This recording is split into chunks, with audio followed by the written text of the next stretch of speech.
We got a really great episode for you guys. Coming a little late, but we kind of wanted to hit the tail end of the first week of free agency for the NFL.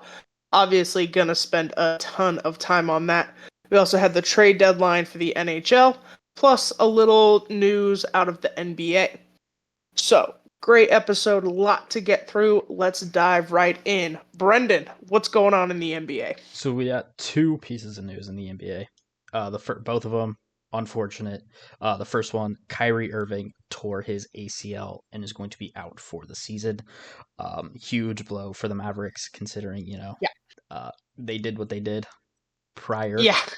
So now Kyrie is out for the season, and Anthony Davis is out indefinitely. We don't really know when he's coming back. So Probably not this season at this point. I wouldn't. I would just sit him down and Yeah, call like this let one a him loss. completely heal. You're not gonna make the playoff. Like it's gone to shit. Yeah. So unfortunate for the Mavs, but you kind of put yourself in the situation by putting your Yeah, eggs in the Kyrie Irving, Anthony Davis basket. and So I'm not gonna say that that's what caused this, but by trading Luca and AD being out, Kyrie has been heavily dependent on. Like yeah, he's had a lot of usage time. And while I wouldn't have guessed ACL, an injury wasn't well without of the question. You know what I mean? yeah. Like, He hasn't played a full season in a while to begin with. Um, yeah, if I had to guess, I would have expected like minor injuries all the way through up until the playoffs. Unfortunately for him, it was a major non-mild. It was a injury. major injury that's going to take him out for the year. But so really unfortunate for the Mavericks.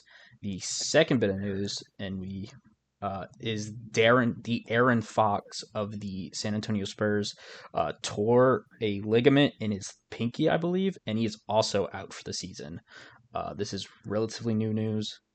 So unfortunately for the Spurs, someone they traded for midseason is going to be out for the rest of the season. Thankfully for the Spurs, they weren't going to make the playoffs anyway, so Yeah, can I kind of mean, just we don't follow the Spurs a whole ton, and they're not a great team by any stretch. But as general sports fans, you hate to see injuries, yeah, especially especially a young injuries that put you out for a long time. and De'Aaron Fox is still a relatively young developing player in the NBA Yeah, on a pretty young developing team in the NBA. Um, so for him to miss out the rest of this year kind of sucks to build that chemistry with Wemby, who obviously is one of the best in the league already. yeah. But the Spurs should be fine. Unfortunately, this year already was kind of a lost cause. Now it is definitely a bit more of a lost cause. Nope, definitely. Yeah, unfortunate for them, unfortunate for him, but hopefully get healed up, get rehabbed, Pretty quick come back recovery, and um and especially keep for moving forward. yeah, it was tendon Alrighty. damage in his pinky. Yeah, that's a bummer. That's Yeah, that's and just it sounds painful as crap. Like I'm like I can imagine having that. like your pinky was jacked up and all you did was break a bone. Yeah, tendon So, damage. Not being able to do anything with it would be pretty rough. yeah. Alrighty. Well, I think that does it for NBA. Let's move on to NHL with the trade deadline. Yeah. Have some plenty of news, some of which pissed So us the hell off. yeah, we'll cover just the big trades of the deadline. There were some minor ones that don't really matter, but we'll cover the bigger ones. First of all, if I can find it, I have it somewhere. There it is. A kind of big one. Toronto adds Scott Lawton, who is a pretty solid depth piece for them. He comes from Philly in exchange for Nikita Grebenik, Grebenkin. Good luck saying that name. Something in that range. And then a first round pick. So pretty big trade there, especially with a Yeah. first round pick come in the way of the Flyers. So that is a pretty interesting one. Could be kind of meh, but we'll see. Obviously, the Leafs are kind of pushing for that playoffs. They're in a playoff spot. They're pushing for first place in their division, and they're hoping for a long playoff run. Don't count on it. They are the Dallas Cowboys of the NHL. It is the Yeah, perfect, they are they make the playoffs pretty much every year. and they're always really good in the regular season. Always super Those solid. playoffs come though, and it's just not It's just not it. It's just not where it's at. quite what you're looking for. And then another trade, this one involving the Colorado Avalanche, who you guys know is our favorite team. They were very busy at the deadline. Oh yeah. So they acquire Brock Nelson and William Dufour for Callum Ritchie, Oliver Shillington, a 2026 or 2027 first, and a conditional 2028 third. The conditional 2028 third is if the Avs win the Cup this year, they have to give up the third. So if you win the Cup, the third round pick While becomes... it would be great, not sold on this year. Yeah. So, but if they had to get rid of the third round pick, it's because you won the Cup. It's also a third round pick in the NHL drafted. Yeah. Nobody who fucking cares. So to the Avalanche, probably the best available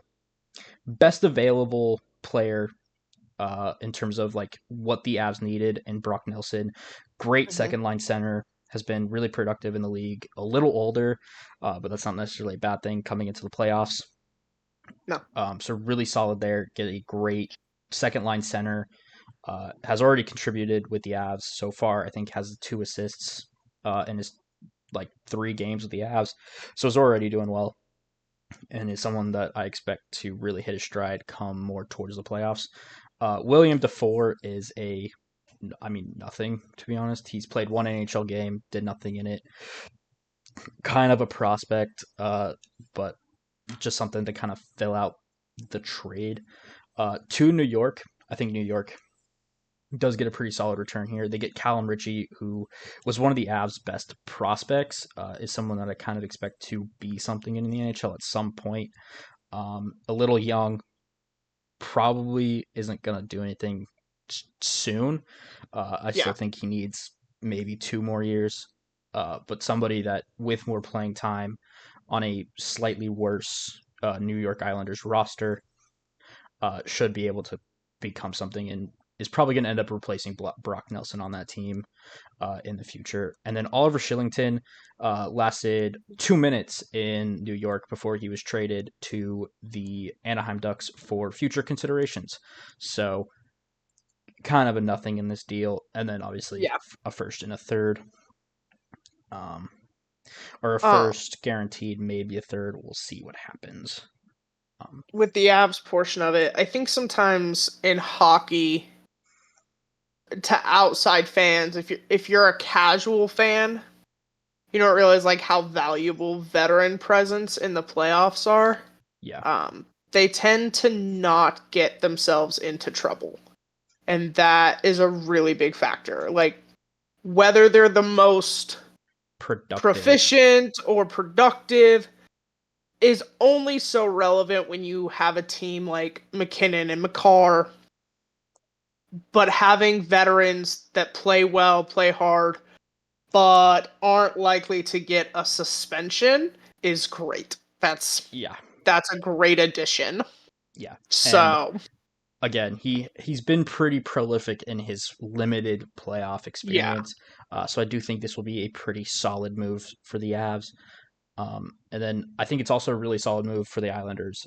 You get younger, you get picks, you get to kind of rebuild, which is what the Islanders needed to do.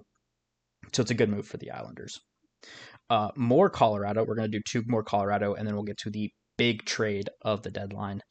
So Colorado gets Charlie Coyle and a 5th round pick in 2026 from the Boston Bruins. The Bruins get Casey Middlestat, Will Zellers, and a 2nd round pick.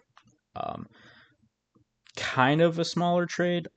Charlie Coyle is going to be the Avs' 3rd line center, and then they get a 5th round pick. Charlie Coyle has done okay. He's very much a depth piece, but is somebody that I think just fits the Avalanche better than the Casey Middlestat did. So it's kind of a one for one swap there. But obviously they get rid of Zellers, who's another decent prospect and a second round pick. So I mean, I will give the Avs this. A wrong thing.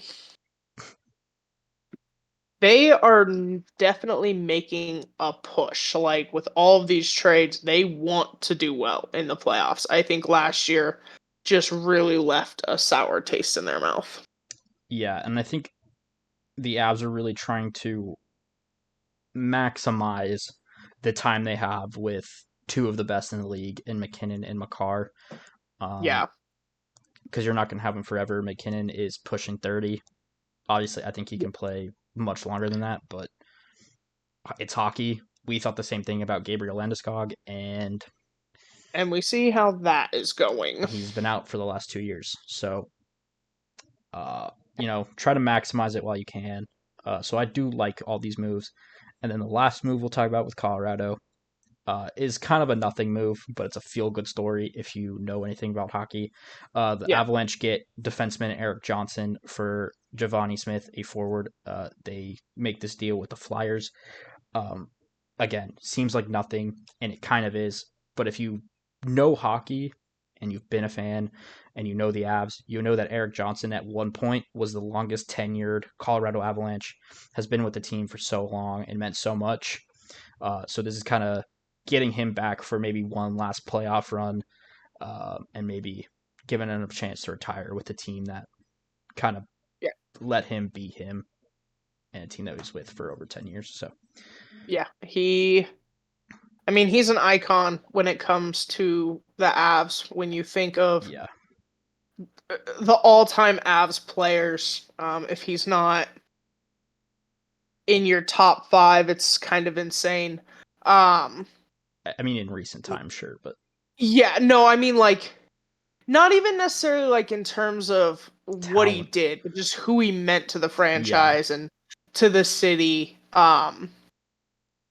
So it's great to have him back. I don't expect him uh, To play to a whole be the ton. most productive. I think it's meant to be a hey, you're here, let's make a playoff run, and then probably retire an Av. Yeah. That was my assumption when they made the move.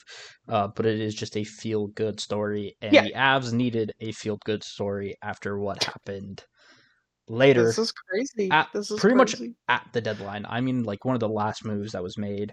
The Carolina Hurricanes traded Mikko Rantanen to the Dallas Stars. In the trade, Carolina gets Logan Stankoven, a 24-year-old prospect, I believe. Someone that has been pretty solid in the NHL, but not great. 2026 first, a 2027 first, and two third rounders. I don't have the year of the first rounders or the third rounders, but a bunch of picks and a pretty solid young forward. So that's what Carolina gets. The Dallas Stars get Mikko Rantanen, and he signed an 8 year, $12 million extension upon the trade being finalized. Uh, and you can tell by Dallas's face that this was very disappointing for Avalanche fans and pretty much fans of hockey Yeah, because it was kind of stupid. this was basically the offer on the table from the Avs. Um, maybe a little over when you consider State tax. the lack of taxes in Dallas. But if you'd gone to the Avs and been like, hey, can we bump up just a smidge to account for taxes? They would have been like, sounds good. Have a great day. You could have probably walked So, into McFarland's office and asked for 13, and you were probably going to get it. yeah. So to sign with Dallas for 12 is I don't know. It feels insulting. It seems crazy. I don't understand. I don't understand. Um I don't understand. That's all there is to it because it's not like I feel like you went chasing money. He didn't sign an outrageous contract. You didn't sign something that nobody had offered and Carolina offered higher. Yeah, I will say one thing, and this was reported. Apparently, upon arriving in Carolina, Mikko Rantanen and his camp pretty much told Carolina that they weren't signing there uh, pretty Well, damn I mean, instantly. Now, Carolina kind of did it to themselves in a way. I don't think you trade for a player that you think wouldn't sign for you. yeah, I mean, we saw that like last year. We spent a lot of time talking about Hassan Reddick and the Jets. Yeah, Like, you should probably iron some shit out before you trade for somebody. but I do think Carolina has kind of rebounded, getting a bunch of picks, probably building more towards the future. Even though they were a team I thought could win now at the beginning of the season, they Yeah, kind of fucked that up. it's So it's gone to hell. I'm not even mad at Carolina. I'm not. no, But from Rantanen's perspective, what the fuck? yeah, it just didn't make a ton of sense. Like, if Dallas had offered something way over, Yeah, okay, if but they didn't. if Dallas went out there and made a big time offer, like 15 million to bring you in, Yeah, sure, okay, I could see I you. get that a little bit. Or even if they offered you 14 in a state with no tax, like okay, sure, you took But more to money, take better situation. the exact same offer Colorado made, I don't understand. Well, you know, the Avalanche and the Stars play on Sunday. We are recording this on Friday, so Yep, we get to kind of see the return because it is in Denver. So Mikko Rantanen returns to Denver. Should be an interesting game.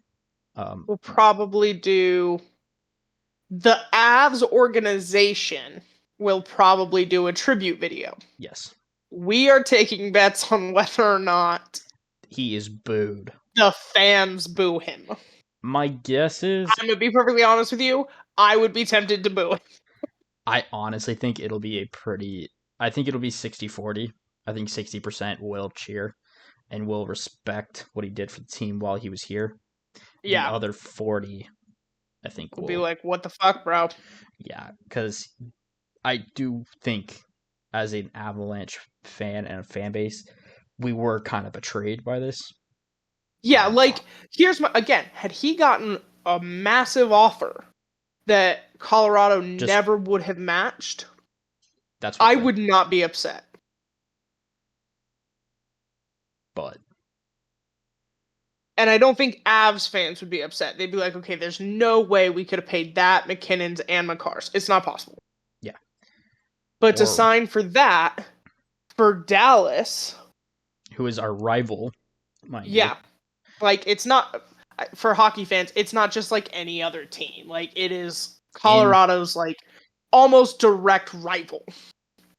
not direct. So, There is somebody else I would put higher, but the only, it would be like the Ravens trading Lamar Jackson to like the Browns, yeah. like in your So, like, the division. Steelers are more a rival, Yeah, and that's the Avs. They have a bigger rival, but that is still a within your division. It's a problem. you have to What face the them fuck? 4 times a year. Yeah, like, Yeah, it's crazy. it's a very very interesting situation, but you know, it is We'll what it be is. watching that game. And I realize there is one more trade to talk about in Oh, the do it. NHL. Uh, Long-time Boston Bruin and their captain Brad Marchand was traded to the Florida Panthers in exchange for a second-round pick that can become a first-round pick.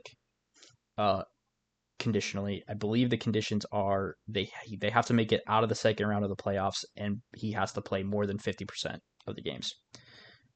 So probably a first-round pick, Yeah, but there is a I'm a chance little it is. shocked at that. I'm very shocked at I'm that. a little shocked at that. Like, I understand I'm from a just confused. perspective of Boston sucks and they kind I of need mean, to tear it down and rebuild. But I just he made it very clear that he didn't want to be traded anywhere near the Panthers yeah, I mean, because that is a rival of the Bruins essentially. Yeah. They're not in the same division, but they are And kind of. he's been a Bruin for so long. Like, that rivalry runs deep with him. Like, it's not. Yeah. So very That's crazy. surprising. That would be like, okay, for football fans, that would have been like trading Ray Lewis to the Steelers the back half of his career. Yeah, or like the Like, Chiefs, someone not in your division, but someone you hate. oh yeah. Like, that's insane. I But can't believe, like, I get needing to tear it down, but yeah, it was a very I weird. wouldn't have traded him. Yeah, it Like, he's a cornerstone on that team. yeah. No, it Whatever. was a decision that was made. But Whatever. yes, he was Aaron traded. Rodgers holding people hostage. Whatever. Weird shit's happening in sports. We trade Luka Doncic. Aaron Rodgers has all the power in the NFL. I don't fucking know what's going on. Rantanen signed for the same money for Dallas. Yeah, we're It's all living gone to shit, we're bro. living in a weird world. We're living in a weird world. It's all gone It's to been shit. it's been entertaining to say the least. Depends on, I guess, who you're a fan of. Um, but it's been I definitely something. Definitely I have things that have made me something. very happy, but also wanted to throw shit. Oh yeah. Oh yeah. In a week. So on that note, we're gonna move on to the NFL. What we'll Yes. probably do for viewers is I will talk the Ravens free agency, Brendan will talk the Seahawks free agency, and then we will talk just some big free agency news. Yeah. No, not going to go into everybody that signed with a new team or every little trade that happened. We're going to talk big news, big names, Yeah. and what's relevant. I did try to find every move that was made, just for reference. It was a lot. It Yeah. was a lot. Yeah. So, yeah, we're going to get into the big stuff. Yeah. Some of the stuff that The interested us. important stuff, if you want to put it that Yeah. way. Um, and go from there. Yeah. So if you want to start with the Ravens, go Cool. ahead. Um, so it kind of went the way most Ravens off seasons goes. A little underwhelming, a little depressing, a little bit of hope, just some fuckery, and moving on to the draft. So we're going to start with Michael Pierce, longtime nose tackle of the Baltimore Ravens.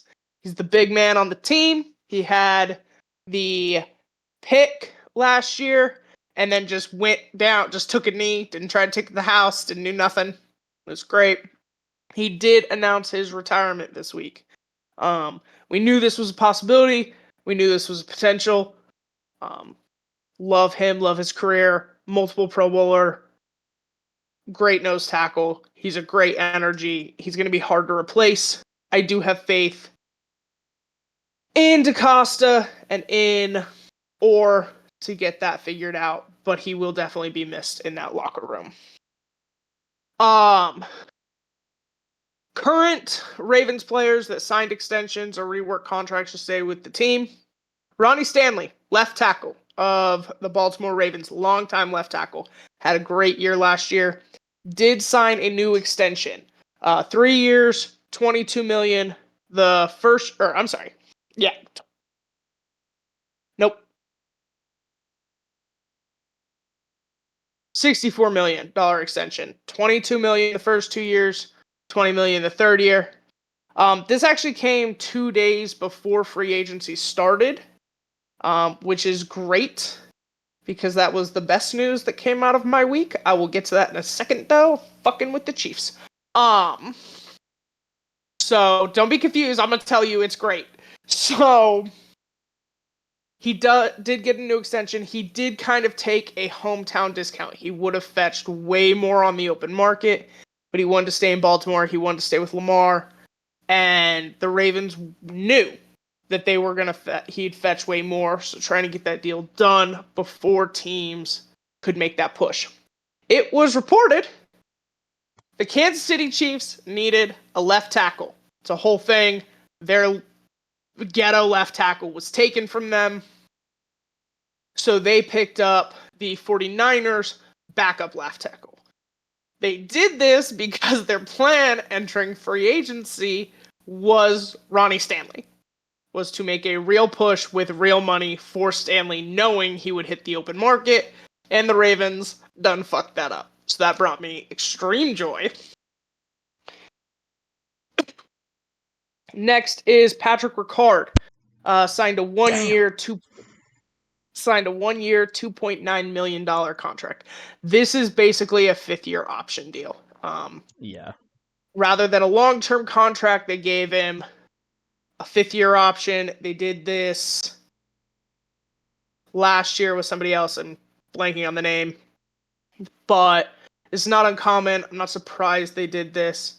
Ricard's contract simply wasn't built with a fifth-year option. He wasn't a first-round pick. So they built that in now, kick it down the road another year, because that's what I want, is to have my entire offense up for grabs next year. Really excited. Tylan Wallace, also a one-year deal. So more of the offense, kicking it down. I don't have the numbers on that, so I do apologize. But keeping him home for another year. Outside coming in, they picked up DeAndre Hopkins off the free market. 1 year, chucker, $5 million. For what? For who?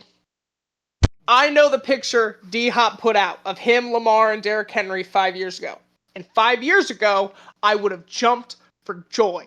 I would have rubbed it in everybody's fucking face. You can ask Brendan. My response when we knew both the Seahawks and the Ravens were going after Roquan Smith, I cheered. I set several memes. I was very excited. Yeah. 5 years ago, I would have killed for D-Hop. 2 years ago, when he was on the open market, and it was between him or OBJ, I wanted him. I didn't get it. Now, I want to know what the Ravens' obsession with an old wide receiver that's probably going to retire next year. Like, this is where old receivers go to die. And I don't know why. I don't know what the obsession is. I like D-Hop. I think he's a great wide receiver. Let's be clear. I think he's talented. He's like the 6th option on the Ravens. $5 million for what? It's really weird. It's really weird because they just refuse to not sign a vet wide receiver. We don't need it. We still have Aguilar. We still have Wallace. I thought he was a free still agent. have Bate. No, I thought so too. He's not. Oh. Like for the love of fuck, just stop. We don't need it. Every time we do this, it doesn't go well. They're not very productive. Like 5 years ago, he would have been. Not just because it's him or his age or anything. But all these analysts are talking about, well, finally Lamar has a target he can just go to. Bitch, did Mark Andrews retire and nobody tell me? Like, he's not going to suddenly start throwing to wide receivers because he has D-Hop. I promise, the AFC Championship game, he still throws that ball to Mark. Every time. Maybe if you put Zay out there, he gets one of them. I like D-Hop. He's a good wide receiver. But for the love of fuck, Ravens, can we stop?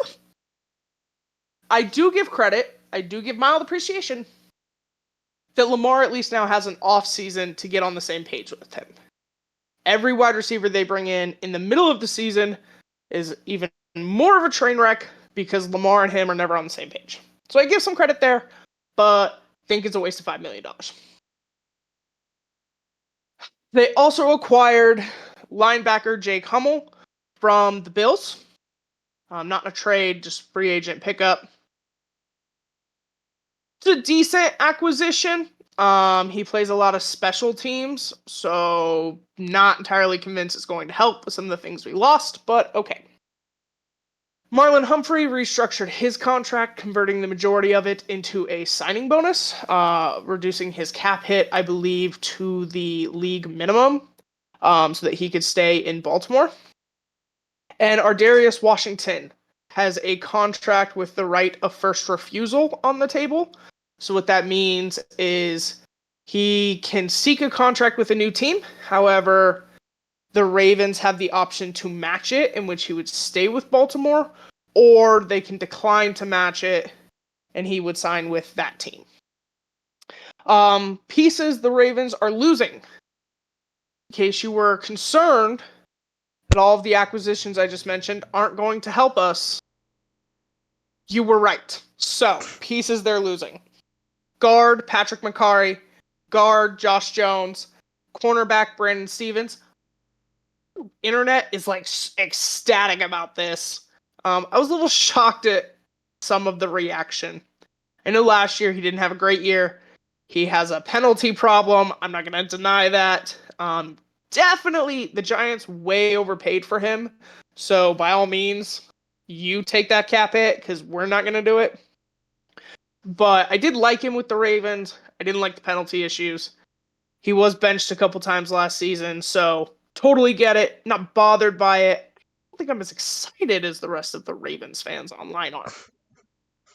Linebacker Malik Harrison.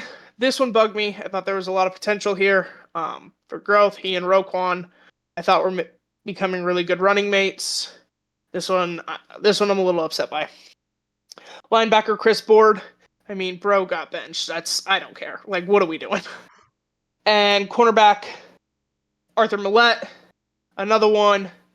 Good, not great. I thought maybe he'd get like a 1-year deal. Didn't. And then safety Marcus Williams. Another one I thought might get a very short-term deal. Had some injury issues. Same with Millette. A lot of injury issues. So I think the team's trying to get younger, and with the issues they had at the pass defense last year, I'm not shocked any of these cuts happened, or non-re-signings. But yeah, if you're doing your math right, that's 2 offensive linemen and 2 linebackers, 2 cornerbacks, and a safety. And what did we add? 33-year-old wide receiver and a special teams linebacker. So if you're a Ravens fan and you're concerned, me too. Me too. You know, definitely interesting. But it is one of those things. DaCosta has earned my trust. So I am rolling with it for now. What does concern me, there are so many 1-year contracts. And so many that come up next year that I'm like half the fucking team's going to be up for free agency next year. What's nice is they still have time to kind of hash out those extensions if they want. You can get it done now. The only move I was kind of thinking about was the McCarry move, because he was your starting right guard. Yeah. I think because we had talked about it, whether they had faith in Fulele. I think them and moving Voorhees. off Voorhees, that was the other one. I think them moving off of McCarry shows they do. I think if you re-sign McCarry, it tells me Voorhees especially, because I think Fulele we saw a little bit more of towards the end of the year. I realized it was Voorhees is the one I was thinking of. Voorhees was still coming off that injury. So what this tells me is you just kind of thought with a little bit more rehab time, a little bit more time sitting back, he would be ready to go. Mm-hmm. So I would not, however, be shocked if they took an O-lineman in the first round. That's probably not a bad approach.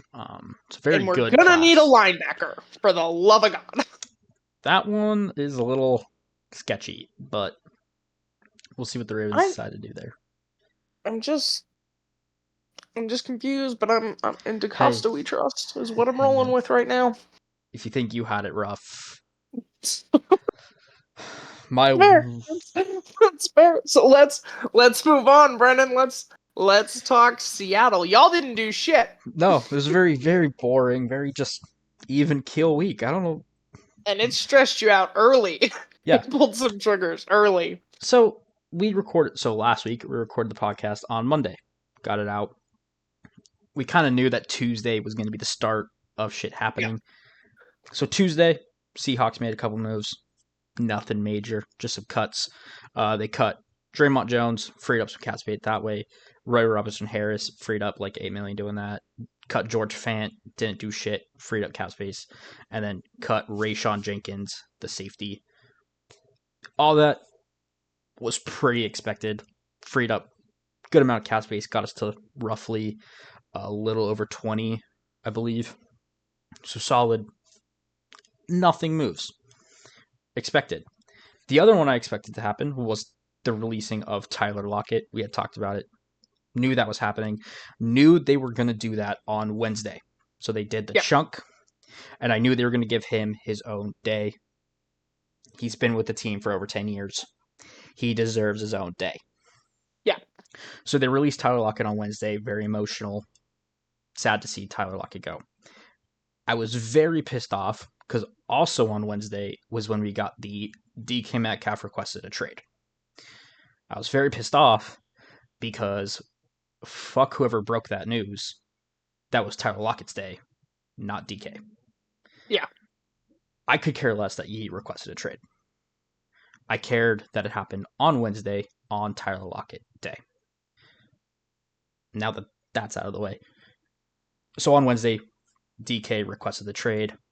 I wasn't too worried about it at the time. I kind of just thought it was a leverage move to get a new contract.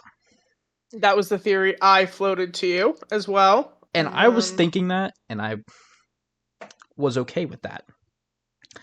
And then I believe on Thursday or Friday, I don't remember which day. I think it was Friday. Friday. The Seahawks traded Geno Smith to the Las Vegas Raiders. And if that name sounds familiar, it's because Geno Smith is the starting quarterback of the Seattle Seahawks.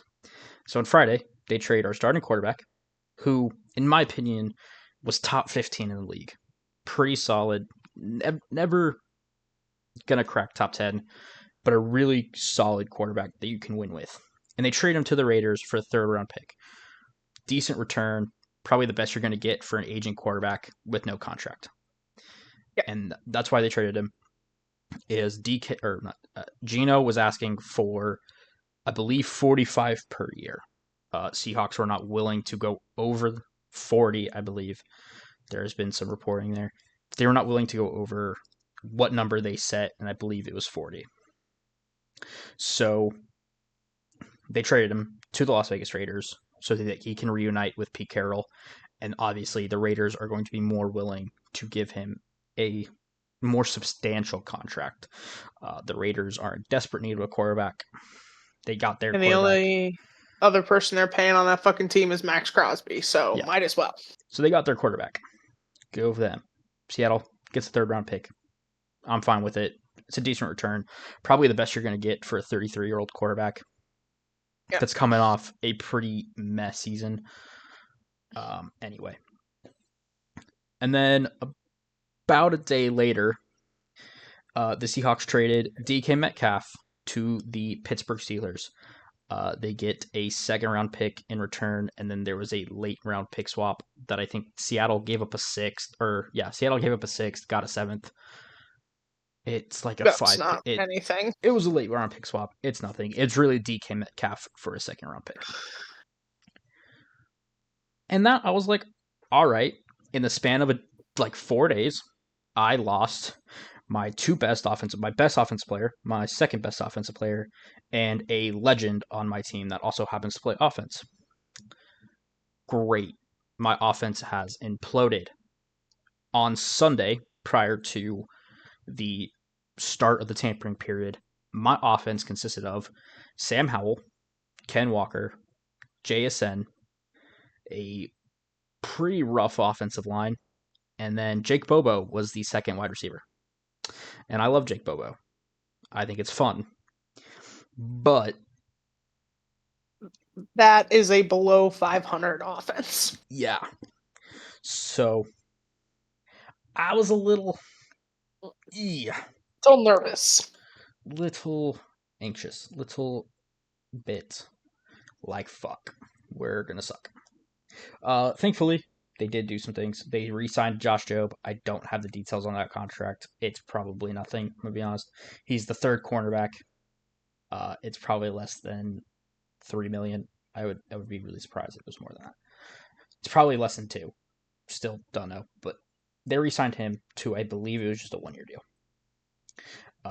And then they just kept re-signing people. So they re-signed Ernest Jones to a 3 year, $33 million contract with 15 guaranteed. So a really, really good contract, especially because earlier that day we were seeing a bunch of linebackers get 15 per year to like the 13 to 15 per year range. So for Seattle to get a really solid linebacker in Ernest Jones for 11 million per year and only 15 guaranteed, that's really solid. Really like Ernest Jones. Really glad he decided to re-sign. And then they also re-signed Jaron Reed to a 3 year, $25 million deal. The guarantees, I believe, are pretty low. It's not a substantial deal. So that's pretty solid too. Jaron Reed is a little older, but is kind of a vet on the defensive line and is someone that I kind of wanted back because he did have a pretty productive year last year. So Yeah. pretty solid signing there. Pretty happy with that re-sign. So yeah, Jaron Reed was the last of the re-signs.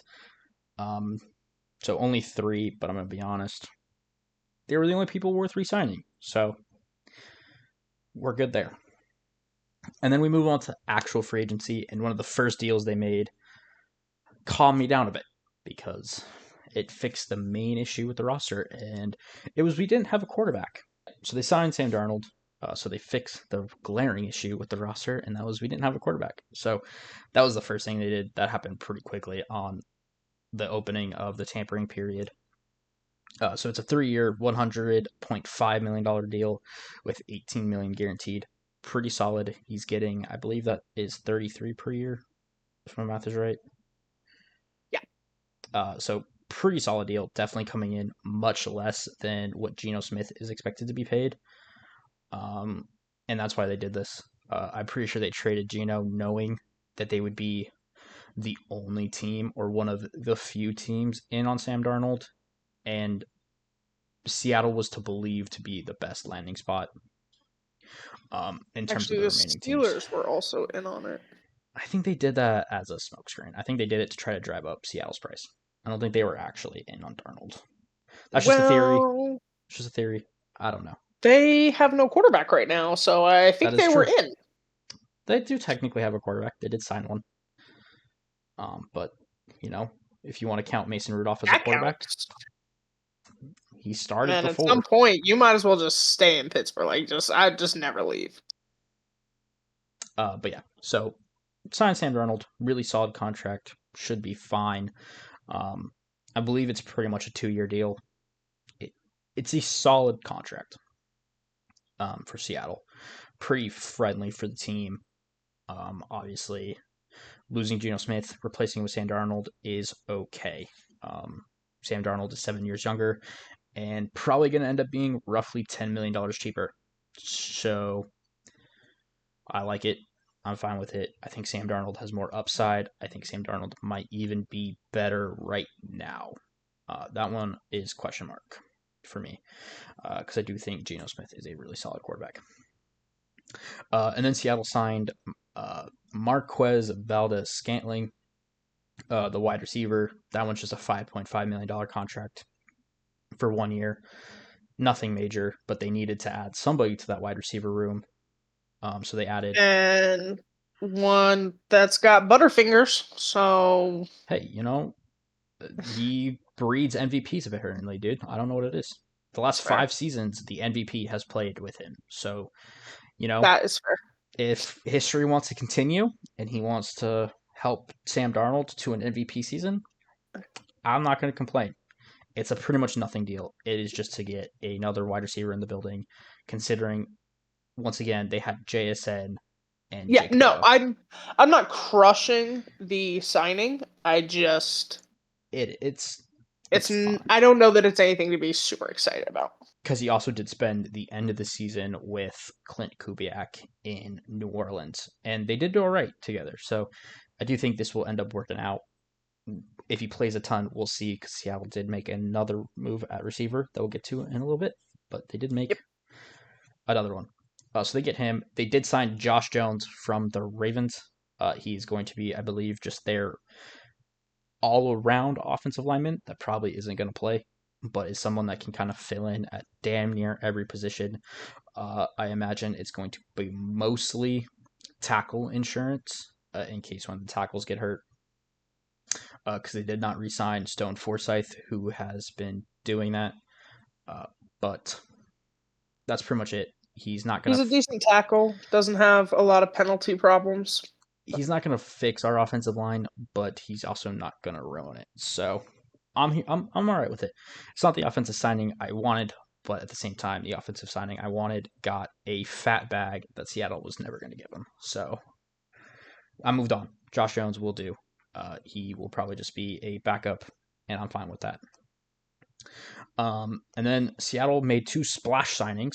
The first one being DeMarcus Lawrence from the Dallas Cowboys. They get him for 3 years, $42 million with 18 guaranteed.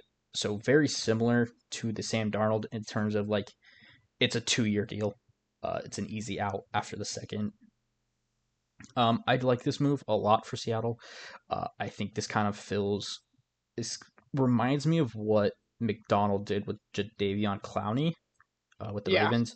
Kind of a guy that was back end of his career, hasn't been that productive the last couple of years. But I think with McDonald in the right scheme and with his former defensive coordinator in Auden Durde, who's the Seattle's current defensive coordinator, I think he's set up for success. He was injured last year, but when he spoke to the media yesterday, it seems like that injury is fully healed, so he should be good to go for camp and good to go for the start of the season. So that's good to hear. That was my main concern with that is he was hurt all but 4 games last year. So kind of scary there, but I do think this is a solid deal for someone that's going to help the defensive line immediately. And even if he doesn't have the sack production, because that's his game, he's going to be elite run defender and really help Seattle on the edge, especially since they lost Dre Jones, because that was kind of his role. So we'll kind of see. But I do, as of now, like that contract and like that deal. And Yeah. it was a little funny. He did take a shot at the Cowboys on He Twitter. did. That Yes. one was hilarious. For Micah anyone, shot back, but it fell so short. yeah. For anyone wondering, he made the comment to a Seahawks reporter that he was never going to win a Super Bowl in Dallas. And then I believe Micah went back, like shot back with, "Why are you saying shit, you clown?" Yeah. And then Dexter or Demarcus Lawrence shot back with, "Maybe you should spend less time tweeting and more time." I don't remember exactly what he said, but Putting in work or some shit like that, yeah, and then I wouldn't be out here telling the truth. yeah. So pretty funny It was Twitter funny. exchange. So I like Demarcus Lawrence. I think he's going to be really good for this defensive line as a vet on a pretty young edge team. We have a lot of young edge players, so I kind of like getting a vet in, someone that knows what he's doing and is not going to be a liability in the run game. And the last contract Seattle got done, this one happened this morning, actually, Right. maybe 3 hours ago. Uh, so roughly 2 hours ago, the Seattle Seahawks signed Cooper Kupp, the wide receiver from the Los Angeles Rams, to a 3-year, $45 million deal. I don't have the guarantees, and that is what I'm waiting on, not very patiently. Because I think depending on the guarantees is going to depend on how I feel about the contract. On its face, 3 years, 45, so 15 per year for Cooper Kupp at this stage in his career seems expensive. He's been injured prone. He has not played a full season in a little bit. He's still productive when he plays. Last year in limited games, he still had over 700 yards receiving and 6 touchdowns. He's still productive. I just don't know how much he's going to play. Yeah. So, depending on the contract setup, the guarantees, I'll feel a lot better. If it's anything less than like 18 guaranteed, I'll probably be fine. Prefer less than that, but at the same time, we'll kind of see. Uh, but I do like this deal. He was born in Washington and even grew up a Seahawk, or not, didn't grow up a Seahawk fan, but his family was all Seahawks fans, and he grew up kind of close. Went to a college in Washington, so he gets to kind of come home to Yeah. play for Seattle. It's really cool He there. Good and story. Ernest Jones used to play together. Yeah, yeah. Um, Um, Obviously, did not like playing against him. I think Kubiak was his wide receiver coach at one point. So Kubiak wasn't. It was Jake Peets, who's Oh, on the okay. Seahawks staff. At one point, he's the passing game coordinator for the Seahawks. At one point, was on Sean McVay's staff in Los Angeles. So, Kubiak, I don't think ever crossed over there. Kubiak was with Shanahan in San yeah. Francisco. So Kubiak did work with Sam Darnold. That one Yes. did happen. But no, the only connections with Cooper Kupp is Jake Peets and Ernest Jones. Obviously, did not like playing against him when he was with the Rams. He kind of tore us apart a couple times. So kind of excited to see him in Seahawks blue rather than with the Rams. Yeah. Don't love, but again, I'll feel very differently depending on the contract number.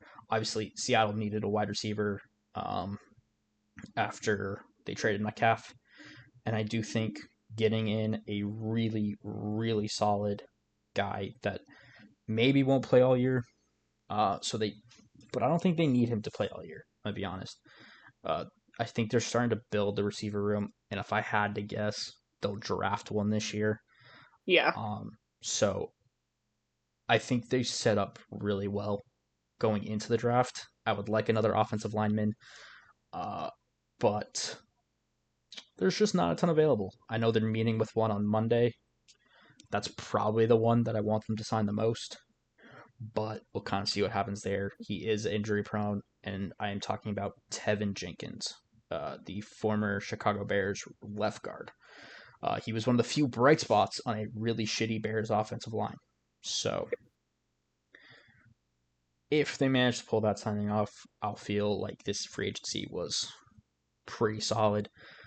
If not, I'm not too worried. I think the draft is going to be fine. I think we set ourselves up nicely for the draft. And obviously, we're set up pretty good. Yeah. They are. It was a hectic week for Seahawks fans, a little longer. Definitely full of stress, but I think I don't want to say we're better now than we were at the beginning, but we're not as bad off as I thought we were going to be. I think we Yeah. definitely recovered well and brought in some key pieces. I mean, look, you got a quarterback Yeah. several years younger and for cheaper than what DK Metcalf as a wide receiver wanted and got with the Steelers. You did add offensive help. You Yeah. had some decent re-signings. Like, I don't know. I don't know if you're quite ready to compete for like the division title itself, but I think you're definitely making strides towards that. But I'm also the Rams lost some key pieces. The 49ers, I mean, absolutely blew up their team. Yes, I think honestly, based off right now, I expect the Seahawks to come in second Yeah. because you no longer have to deal with Cooper Kupp, But but you do have to deal with a major Rams acquisition, which we can get to yeah, we'll get to. after we talk Seahawks. So I just kind of think the Rams are I poised do for the think the division Rams are still. right now. I'm not gonna say, but again, I do think Seattle did help themselves. Oh yeah, I do Definitely. absolutely think that their ceiling is significantly higher with Sam Darnold if Sam Darnold is playing to what he was in Minnesota. Yeah, I'm not saying that definitely he's going to lead us to 15 wins, but I do think our ceiling is higher. Uh, higher. but I agree. I like, think at base talent level, you have a higher ceiling. yeah, now he has to actually play that way. And he won't have Kevin O'Connell. He will have someone in Kubiak that I do have faith in. Yeah, He's been with some great head coaches. I believe he was with Shanahan one year. He then went to the Saints, but that was a shit show. I don't really blame him for. And then I believe he was with Minnesota at one point, but I might be wrong. Um, I yeah, I don't think he was their think so. quarterbacks coach in Minnesota with Kirk I have Cousins. no idea. I'm like Maybe. certain he was the quarterbacks coach in Minnesota with Kirk Cousins because that was a big thing. Of once we traded Geno, someone brought it up. Of Gotcha. Okay. maybe they go get Kirk Cousins because of the familiarity, and I was like, "Fuck that, no." That was not at all where I wanted to go with that. But No. No. uh, No. so yeah, overall, Seattle's doing all right. I am very much calmed down from where I was last week. Still sad to see Geno and DK go. Sad to see Tyler go. But I think they've corrected appropriately. So all Going good there. into it optimistically. Yeah. And they haven't lost anybody significant other than Geno, Lockett, and Metcalf. Yeah. Um, Obviously, they got rid of George Fant, Draymond Jones. Pharaoh Brown signed somewhere else. He doesn't matter. He was kind of bad for us anyway. And then they got rid of Roy Robertson Harris and Stone Forsythe. And that's pretty much it so far. So overall, I think Seattle is doing all right this free agency. I think a offensive lineman signing in Tevon Jenkins will just make it. We'll take it from like a B to a B plus. Yeah. So that's where we're at. Really excited to see how this goes because there was so much change and so much turnover that I have no idea what's going to happen. Alrighty. Well, for the rest of free agency, let's start with quarterback carousel. Yeah, because that one was crazy. Because that's a thing every year. Happened again this year. Yeah. Obviously, we know Sam Darnold went to the Seahawks, Yep. but the Jets have a new quarterback. Yeah. At 2 years, $40 million, they signed Justin Fields from the Steelers. Here's the thing. Okay. I don't. Okay. I. I'm not trying. I'm not trying to hate on him. But he spent several years with a defensive minded head coach. Mm-hmm. Mm-hmm. Not a great O line. And we saw how that went. Mm-hmm. And then he went to Pittsburgh with a defensive minded head coach.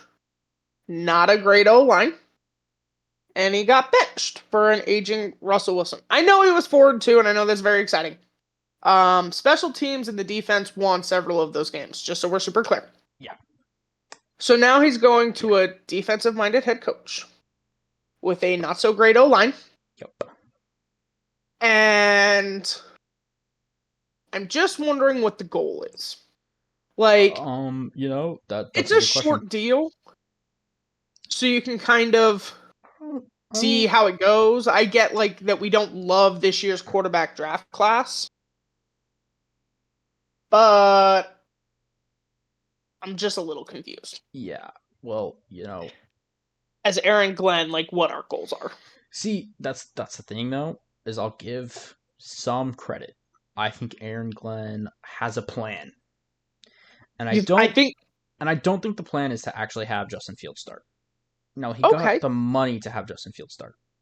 But I think that was really just to make sure you had a quarterback on the roster You think Tyrod Taylor's supposed to start? I don't even know. I think they might draft one. I think really Justin Fields is a bridge. I think they signed Okay. him as this guy will come in for a year, has some upside. If magically He plays well. he figures it the fuck out, you look like a genius. If I mean, that's not, fair. if not, he's a I bridge mean, look, guy. I will say this. If he doesn't, you don't look stupid. No. It Like, no one's sitting here, like, there are no expectations, which I do think the Jets needed, so it's is a year without expectation.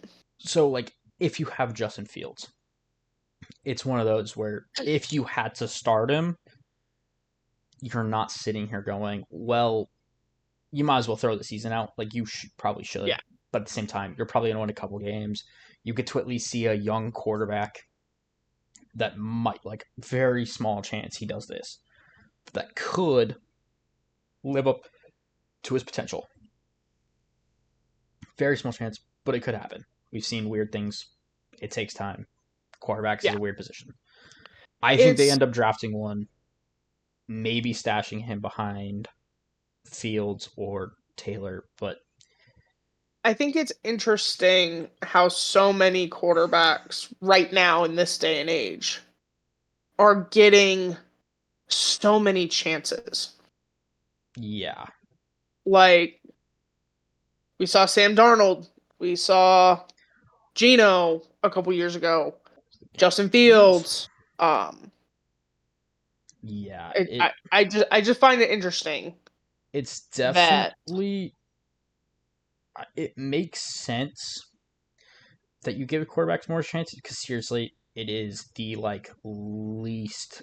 It's the hardest position to find and the hardest position to have well, and I get it from certain perspectives. success. Like, okay, if you look at Sam Darnold's original career, you go, okay, well, whose fault is that really you were at the Jets?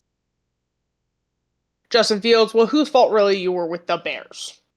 Yeah, So maybe. and I think honestly, it's the Geno Smith, Sam Darnold's, Baker Mayfield's Success stories that that are fueling me. did Yeah. revitalize their career. That you're sitting there going, well, they were all at shitty situations. Like Geno Smith drafted to the Jets, Baker Mayfield drafted to the Browns, Sam Darnold drafted to the Jets. Shitty situations, shitty teams that don't foster good quarterback play. Maybe it's not them. Yeah. You see the Maybe there's talent. we see the talent, we just have to know how to harness it. Yeah. So I think that's really where it comes from in terms of, No, I definitely agree with you. I think the success stories are fueling and I do think that is currently the problem. some other resurgences. Is I think because you've had successes out of Baker, Geno, Sam, Yeah. you're going to see more, well, maybe we'll give him another go. I would not be surprised if in like a little bit you see like seriously Justin Fields keeps getting chances. I wouldn't be surprised if you see Zach Wilson get another chance. I don't think Trey Lance will. I think that one's kind of No, I gone think for that's it. him. Uh, you, Well, you were drafted to the 49ers. If you can't figure it out the first time, then you brought it up because backups made a lot of moves. yep. Zach Wilson went to the Dolphins, Yep. which you and I advocated for last year when Yes, we Tua did. had his concussion. Yes, we did. Um, so I think he will play this year. Unfortunately, I hate to put that out there, but statistically, he's likely to play. You know Um, the chances are high. You know, and with a year we're not gonna under Sean Payton, we're not gonna act like that's not possible. no. I After a year under Sean Payton, though, and a year or some time in Mike McDonald's offense, this would be a good chance for you, buddy, yeah. to If you're gonna revive your career, show the world. it's gotta be now. It's got to be now. It's got Because to be now. if it's not now, you might It's not be ever. shit out of luck. Mac Jones signed with the Niners. Yep, I think that's a Don't think pretty savvy backup move for the Niners. Obviously has starter experience, so if you fuck around and find Purdy out with does Purdy, unfortunately have some injuries, and if you fuck with his contract, yeah. um, If you fuck around and find out and lose Purdy, Purdy, then you still at least have a chance. It's not um, completely over for you. yeah, Minshew went to the Chiefs. Minshew went to the Chiefs. Mariota went back to the Commanders. So it's kind of one. Uh, Um, I think who else? I think that was it in terms of like backups moving. Oh, Daniel Jones went to the Oh, Colts. yes. So that one's going to be really interesting, in my opinion. So straight up, he's the starter. I think so. I know it's a competition, but I think Richardson has to take the job from him. I think they've given Richardson probably the best ultimatum you could give someone. Either beat out Daniel Jones or you're not Or being in sit the down. NFL. And if you Like, can't beat out Daniel Jones, then you probably don't deserve to be in the NFL. That's just simple logic here, folks. look, I think the Colts did him great disservice from the jump. Yeah. He clearly needs to sit or needed to sit. He's not I don't a. know if now it's too late for that, Yeah. but Daniel Jones walks in day one as the starter. Yeah. Richardson has to take the job from him. Yeah. So that one's interesting. The other two is Josh Dobbs went to the Patriots to back up Drake May, and then Jacoby Brissett went to the Cardinals to back up Kyler Murray. So those two And then both moved. and then the big quarterback news, really, unfortunately, is the absence of Aaron Rodgers. yeah, I'm gonna be perfectly honest with you. I'm laughing inside. The Steelers seem to be the favorites. rival Seem to be the favorites. wanted Justin Fields. He said, "Go fuck yourself." Wanted Sam Darnold. He said, "Go fuck yourself."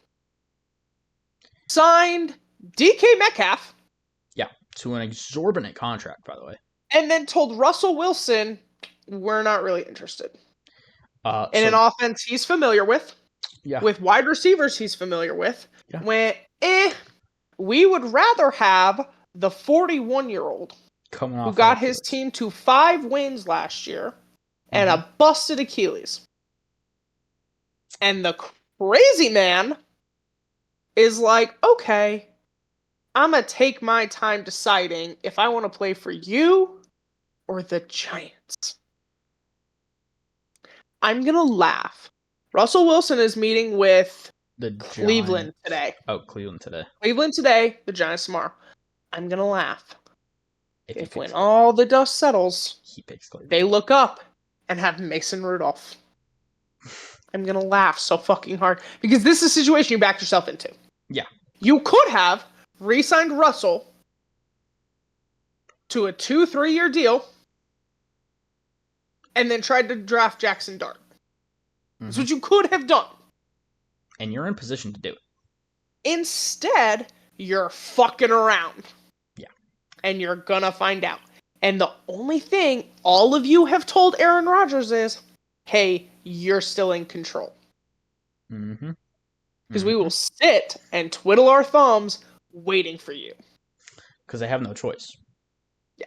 They don't. This is a situation you put yourselves in. Because who else is... There's, like... The next available is someone that will never play for the Steelers. Yeah. And it's Joe Flacco. He's probably the next best available. And he'll play for the Browns. And he would maybe play for the Bengals if they called. But he ain't playing for the Steelers. Yeah. Speaking of technically the Browns, because I did forget they did this. Oh, that's right. Mr. I demand a trade. Yeah. I will win a Super Bowl. I will go to a winning organization that prioritizes me and winning. At least to his But credit, Kenny Pickett is a Super Bowl winning quarterback now. He played in it you're too. going there. Oh, I was talking Myles Garrett. oh no, I'm talking Kenny Pickett getting traded to the Browns. Yes, he did. This is crazy, Yes, by the he way. did. The Browns, I don't know what the fuck they're doing. Trading Kenny Pickett or trading for Kenny Pickett and getting rid of DTR seems like a bad idea, but Here's my it's the thing. Browns. I think it's a ladder. It's neither up nor down. Well, here's the issue: is technically the Browns seem to think Kenny Pickett's better because they gave Robinson and a pick. Well, unfortunately, the Eagles' offense can make a quarterback look Look, elite. yeah. So But when your third stringer can win you games, it's a problem. it's the offense, not the Yeah. quarterback. Just so we're clear. There was that. The Ravens' third string quarterback couldn't win shit. But yeah, so the Browns do get Kenny Pickett for DTR in a fifth. So fair enough. I was talking. They signed Mr. Yes. I Demand Out. Yeah, Myles To Garrett getting the highest a contract. 3-year, $40 million a year. Yeah. Highest non-quarterback. 3-year, 123.5 guaranteed, I believe is what that is. Yeah. That's his guarantees. Oh, and he got like 80 at signing. Yeah. Money talks, It's a man. ridiculous. Money talks. Look, everybody can be bought. Yeah. Because he wanted out, but when you slap and down he's that screaming contract, about it. But then you put that contract in front of him, and it's like, where do I And sign? the owner went, bro, I won't even meet with you, cause fuck off. And then went, how about this? And he went, yeah, okay. Let's do it. He saw what's better is he probably saw Crosby's contract and went, oh if my I get more god. than that, I'll do it. Because Crosby set the record and then it got immediately broken. Yeah. And he immediately jumped it. And yeah, 80 million at signing, 40 million a year guaranteed. It's crazy. Dumb, it's crazy. Dude. It's nuts. Fair enough to him, I guess. And then there are other reports that Jamar Chase might break it. Because that was the thing today. Is they were talking about giving him 41. So the report I saw from the insiders was contract negotiations are going well, and he'll be around 40, and T'll be around 20. Yeah, okay. And the Bengals re-signed Gesicki. Still insane. At like 16? Still insane. So once again, as a Ravens fan, all we need to do is be excited. Yeah. Because while we didn't make a ton of moves, we're not self-imploding like every other team in our division. So that's really all that matters. Seattle can kind of say that. Obviously, the Rams did make one key move. They did bring in Davante Adams to replace Cooper Kupp. So, I mean, like, a fair replacement. Now I have to deal with Davante Adams and Puka Nacua. So as a excited, not Seahawks fan, but not. Yeah, no, I love this for the Rams. For the Rams, this is incredible. And for Davante, I think this is great. You have a shot to win one now. And you have a shot to just genuinely, for the first time since you left Green Bay, play with a good you're on a respectable organization. With a solid quarterback. And elite a good quarterback. Coach. Great quarterback. And an elite coach. Top 5, 6. A franchise that isn't going to implode. Did you see Davante's opening press conference? I did not watch it, no. Everyone was like, why here? Like, nobody ever kind of connected at that. He's like, aggressive recruiting from Sean McVay. like like stalker recruiting. Hey, you know, if it Like gets the he's job texting done, this man every day. Like, what's up? What's up? hey, if it got the job done, It got the job done. got the job done. So, Yeah, I think it's great for the Rams. I will be excited to watch that. I understand from a Seahawks perspective though, being like, God damn it. you got rid of Cooper Cup just for me to have to face Devontae Adams. It's Yeah. fine. It's fine. I'm so happy. That's the only thing the Rams did. And then the 49ers are imploding because the 49ers Crazy. have lost Talanoa Hufanga to the Broncos, Dre Greenlaw to the Broncos. That one's big, I think. That one's not getting talked about enough. Travarius Ward to the Colts. They released Juszczyk. He has not been signed yet. I would not be surprised. I thought He Seattle would has put in an offer, but they didn't. I he don't think has they a did. meeting with the Steelers, which surprised me a little bit, but he does I have thought one. Seattle would be in on it because of Since Kubiak. you wanted a fullback, We needed a fullback, and and Ricard we is off the have table. Kubiak, who coached on San Francisco when Juszczyk was there, Yeah. so they have familiarity. So I thought that would make sense. It hasn't happened yet. I don't know if it will, but yeah, they're imploding. They also lost their best guard, um, and they're losing some other things. So Lost their backup left tackle. very nice. Look, I get it. They're imploding. It's fun. They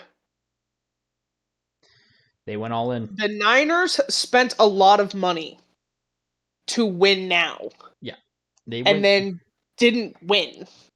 They went for the Rams approach of So now, spend it all, win a Super yeah, Bowl, and then rebuild. The problem is they spent it all, didn't win a Super Bowl, and now and have now to have to rebuild. rebuild. The Rams, on the other hand, spent it all, won a Super Bowl, and have done a pretty damn good job at rebuilding. They spent one season in a rebuild year, and then we're back in the playoffs. And really, that rebuild year was because Stafford got hurt. And Stafford's contract, despite some of the offseason stuff, will not have the magnitude that I think Purdy's will have. Yeah. Like, So, especially Purdy's is going to look insane. I wonder if they take some of inspiration from Josh Allen's new contract, because that did happen as well, where yes. he's not the highest paid, but And it's still a they pretty he huge basically contract. got Trevor Lawrence's contract, Yeah. but they put it over 6 6. years. I could So you see can the shuffle it a bit. 49ers taking that approach Yeah. of tacking Especially more years rather than because as Purdy, I don't sign anything under 50. yeah. I And don't. I think the best way to keep him at a lower cap hit Is is like 6 just years. because then you don't have to worry about it. You have him under contract. Yeah. And you And can play with it. yeah, Like you're going to have wiggle room. Patrick Mahomes is a great example. It's a 10-year deal to move money around. Like that's the point of length of time. Yep. So I don't see think it's a that bad being idea. I do see it being a like $50+ million over 6 years is what Yeah. I imagine. And then that gives you wiggle room cap wise. But Plenty of yeah, wiggle as room. Purdy, especially with 2 injuries already on the books, I wouldn't take less than 50. Yeah. I've gotten you to a Super Bowl. I've gotten you to an 2 NFC championship games. I'm not doing it. Yeah. But yeah, it is very funny to me that now the 49ers are imploding because they have to pay him.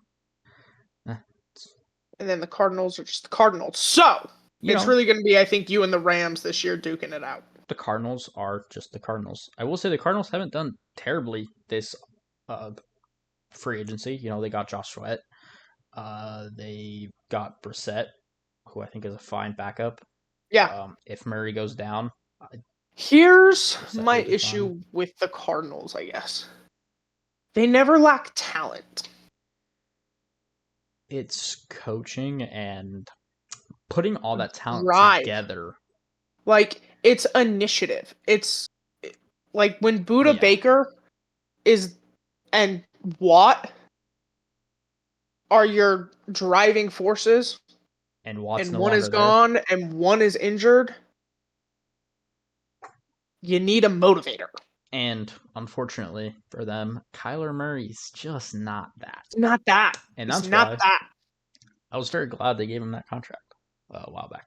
Because, yeah, he's just not, in my opinion, a real, true franchise quarterback. Yeah. Because he doesn't have the leadership. Because as much as we hate Mahomes, that is one of the things he's good at. Is he's going Yeah, to he's a rally the great troops. leader. He's going to rally the troops, and they're going to go out there, and he's going to give it everything. We saw it in the Super Bowl. They're down a lot. He throws, honestly, probably one of the best passes I've seen in a while as a giant fuck you to the Eagles. Yeah. Like, he doesn't quit. He doesn't give up. He plays So, hurt. He's a like, leader. yeah, like, Kyler Murray will never be that, in my opinion. So we'll see. But And then I think big, teams, the Vikings made a lot of acquisitions to Vikings beef went up their defense. heavy on the offensive line too.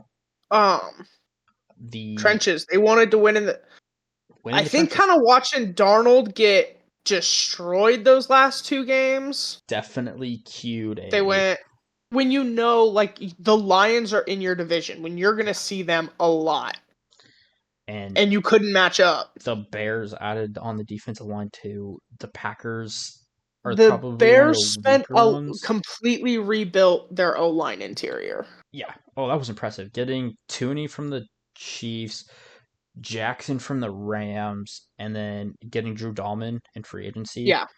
That's your whole interior done. I think the only thing they need is one of their tackles isn't great. So fix that in the draft and then you're fine. Well, and here's the thing. You now have a good O-line. So now there's no excuse for Caleb. You still have great weapons. One of the best offensive minds the game has seen in years. since McVay and Shanahan. Yeah. And a very talented defense, which we saw last year. If you don't win, or you don't make great strides of improvement, Caleb is the problem. Yeah. And that was made abundantly clear with the off-season moves. The other thing that was made clear was that Poles is not good at drafting. No. Because Ben Johnson walked in the door and went, all of your O-line that you drafted, need out. I'm not working with. And that's fair. And I'm talking about the door, and I'll bring in my guy. I'm talking about Seattle having to fucking sign one of them. Yeah. I do think he's an improvement. And again, he was the bright spot on the Bears. The problem is he does have an injury problem, and that's probably the reason Ben Johnson went, I don't want to deal with it. Yeah. But still not great for me. But yeah. So it's just an interesting. It will be I think this year Bears football. And we'll talk more about the Bears because they're going to be our team of the week. Will be very interesting. Yeah. But yeah, Patriots threw money at defense. They spent $200.7 million. Yeah, dude, they free agency. threw it at the defense. They also, I think, signed at least a couple offensive linemen from what I saw, which is what they needed. Might need to go get a wide receiver. Hey, draft. They did try. I guess Debo said no. Metcalf said offered. No. This is an interesting one. Godwin from the Bucks. Yeah, he re-signed with them. Signed a really good, a decent, very team friendly, but a decent contract with the Bucks. He was offered an extra $20 million by the Patriots, and he turned it down. Yeah, no one wants to go $20 million. because I think DK said no. Because I think part of the DK trade had to be trade plus contract, and I think they probably offered him a contract, and he said no. So the Seahawks didn't trade him there. Nobody wants to go play with the Patriots on the offensive side of the ball. Which I mean is kind of fair, but they also have Drake May, so I mean like. And he was playing well last year, so I'm a little surprised at that. But you know, O-line's O-line is a problem, and they did do something to fix that. But again, I think they'll end up really hitting the draft well, and yeah, depending on how the board falls, the Patriots might just get lucky enough to get Travis Hunter, and if that happens, there's one of your problems fixed.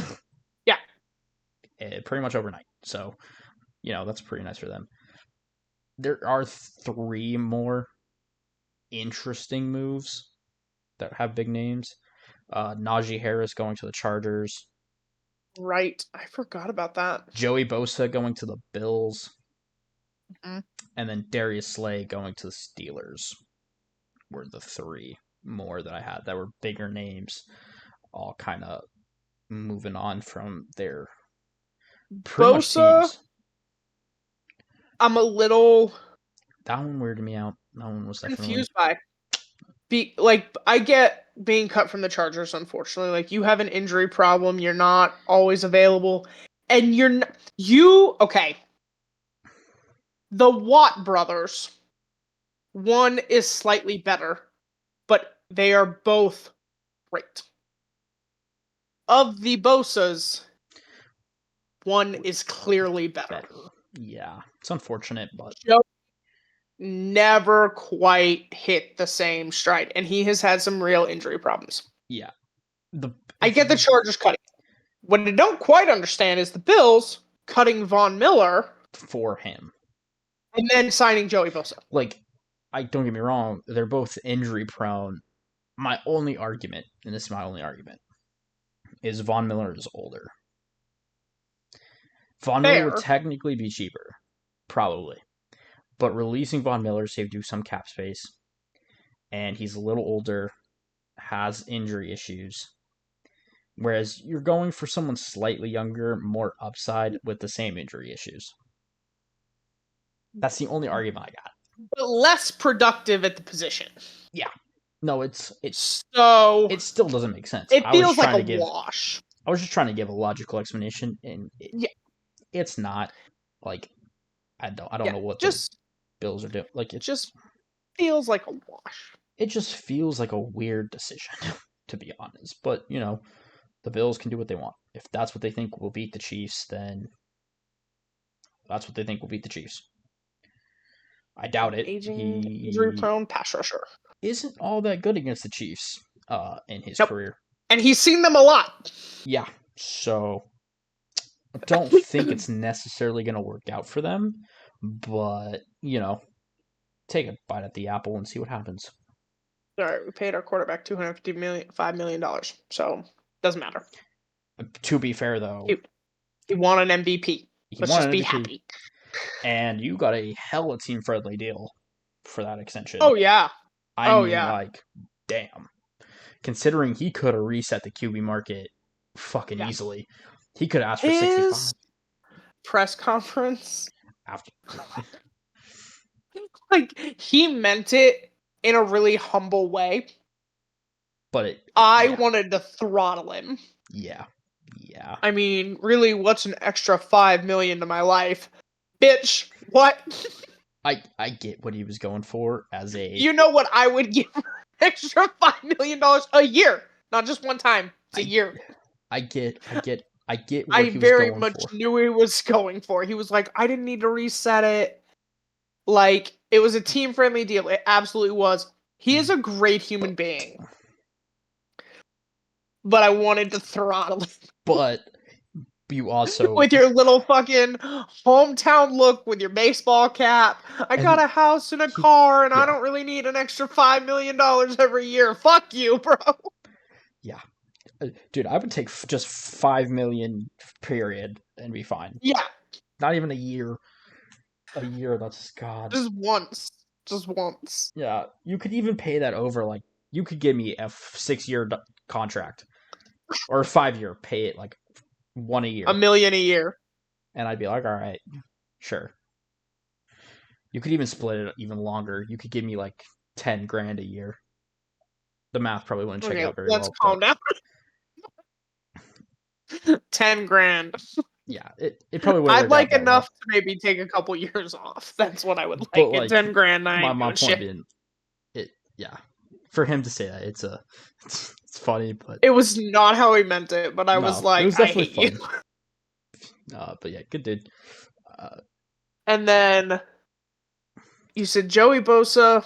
And Darius Slay signing with the Steelers. Oh, and Najee Harris. Yeah, Najee Harris going to the Chargers. This I'm not surprised by. I did not expect the Steelers to re-sign him. Nope. The Chargers released Gus Edwards. Yeah. JK is just on the open market. I don't understand what people's problem is with Gus. I honestly think their plan is to draft one this year because it's a heavy running back draft class. It's a good class, so I think you're sitting there going, well, we could pay Gus Edwards, who's good, not great money, or we can go draft a younger, cheaper, and better running back. Jim Harbaugh has been trying to recruit Najee Harris since he was in fucking high school. Yeah. And he picked Alabama instead of Michigan. So the fact that he now gets the opportunity to coach him, he's very excited by. Yep. This is what I will say. When the Steelers drafted Najee, I was very worried. The Steelers' O-line has diminished that concern. And Chargers have a much better O-line and have, I would say, a better head coach at this point. So I think we will see the best version of Najee. I think they have a better offensive scheme. Good luck to him. Regardless. But because they care about the offense. That would be right. They give a shit. Once again, the fact that he's still not produced any head coach is it's ridiculous. I don't understand. It blew my mind. Also hasn't produced a quarterback. It's crazy. You know, he had Roethlisberger. Give him some credit. He didn't produce Roethlisberger. I mean, he was there. He inherited Roethlisberger. Hey, you inherited it and didn't fuck it up. That's good enough. There are coaches that inherit quarterbacks and fuck it up. So I mean, like, that's fair. That's fair. You at least didn't fuck it up. Like, good luck to the Steelers. That's right. He was not there. I mean, I feel like Tomlin's been there for so long that it felt like he was there for Roethlisberger, but no, that wasn't even close. Wasn't even kind of. But he only has, I think, one of Roethlisberger's Super Bowls. I know he has one. I know he has one. He has one. The other one is not him. Yeah, I know. But again, it's because Tomlin just feels like he's been with the fucking Steelers since the dawn of time that I forget that That's fair. Technically inherited them. So since we're talking a little Steelers, by the way. Yeah. I will say this. It's been meme galore. Yeah. I kind of hope they sign Rodgers. Because I cannot imagine a more toxic locker room than Aaron Rodgers, George Pickens, and DK Metcalf. So what's really interesting is DK's not toxic in the locker room, as I would say. It's on the field. Somebody is getting suspended every couple of weeks. They're gonna lead the league in personal fouls. Because it's funny. DK is like the chillest dude off the field. You put him on the field, and he wants to just tear your soul out of you. Like, it's funny to me. So I just think I'm excited for Ravens Steelers. Yeah. That's just such a. I don't understand what the Steelers are doing with that move. To be honest, you literally have the same receiver. They thought copy printed. They'd trade Pickens when they did it.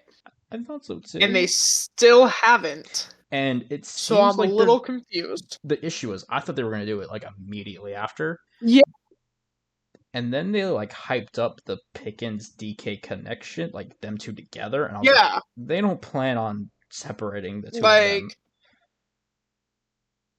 trying to set a record for the most fucking Personal fouls. personal foul calls, Like the memes are great. which It's DK already has. yeah, he like that was one of my issues. But like again, it's because he plays hard. He's kind of stupid, but he plays hard, and it's mostly him blocking a little too much, getting the Yeah, defensive player pissed, and once the defensive player shoves him, DK then does something stupid.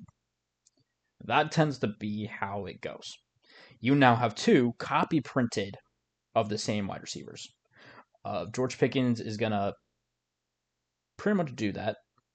Is gonna yeah. do the same thing, and also get a personal foul. This just doesn't seem smart. Just doesn't seem intelligent. It's yeah, But it's thank you for the second round pick. And yeah, thank you for saving me having to pay him $30 million. That's pretty much where we're at. that's fair. And then what was the third name? Darius Slay Bosa, Darius Slay. So little signing with confused. signing with the Steelers, so Steelers. kind of So works. good move for the Steelers, I guess. Yeah, The Eagles are doing a lot of cleaning house as well. yeah. I mean, this is what happens when you win a Super Bowl. To be fair, is your team gets expensive. Last time you cut Slay, though, you sucked in the playoffs. So good luck with that, I guess. Yeah, I mean, once again, they can make their own decisions, I guess, and it's not going to be good ones. But Howie Roseman's a good GM. I was Like going to say Howie Roseman's probably the best he's GM in another the one. league Like he's at this earned the point. benefit of the doubt. I'm just I struggled to find a better GM than him, really. Like, if you look at it, his draft classes have been well. That's incredible. fair. He His drafts well. free agents He are doesn't, fine. and he knows how to like balance money really well. So the Yeah. right people get paid. Like, the fact that they could On that have, note, Saquon got a new deal. yeah, Zach Bond got a new deal. Like, That's big for them. He was incredible last yeah. year. But how the Eagles keep paying people, I don't understand. But, I mean, it does come at a cost. You do lose Milton Williams and Darius Slay, who are two key people on that defense. So, yeah. it is what it is. And for everybody wondering, Darius Slay is not a hater. Jalen Hurts is not a top 5 quarterback. No. That's okay. The issue is he's won a Super Bowl. You can't ever take that away from him. I'll give him No, all the credit. He did lead not his team. every Super Bowl winning quarterback is elite. Let's Yeah. just be He super did clear. lead his team to that Super Bowl. I will give him credit. Like I said this. I give you credit He's the for what you reason did. he's part of the reason that they won. That defense did a lot. But the offense couldn't. I mean, the defense did a lot. But the fact that Saquon Barkley, in the Super Bowl, Saquon didn't do anything. no, in Saquon that game, existed. I meant like to get them there. Oh, to like, get them there, he did let's be clear. fuck all. But in the most important game, when your best player is getting stuffed, he took over. And you know what? No, he He had did. to. If you're going to beat Patrick Mahomes, you kind of have to. I give him credit for it. I do. And you can't take it No, away from I him. still don't think But he's top not 5. every quarterback that wins a Super Bowl is elite. It's just fact. Yeah, no, I don't disagree. I'm just throwing it out there that I do think it was slightly better than. The Ravens have never had an elite quarterback win a Super Bowl. Yeah, that's. So. Hey, I would really like that. That would be really it's great. kind of rare, honestly, if you think about it. Because a lot of times that happens when they're rookies. Unless you're Patrick Mahomes or Tom Brady or Peyton Manning. Yeah. Because. Fuck was his name? I don't know. Montana. Yeah. Elway. Yeah. The legends. Now, because of where the cap is, you kind of have to get it done early or else you're not going to have a football team. And that's really the issue. That or you have to be really good at drafting. Yeah. Those are the options. Or you could just not have your worst game in the playoffs. That's an option. That That's is. an option. But, he sucks, so. We could not. Okay, we cannot draw straws for who's going to have their worst day, and it'd be someone important.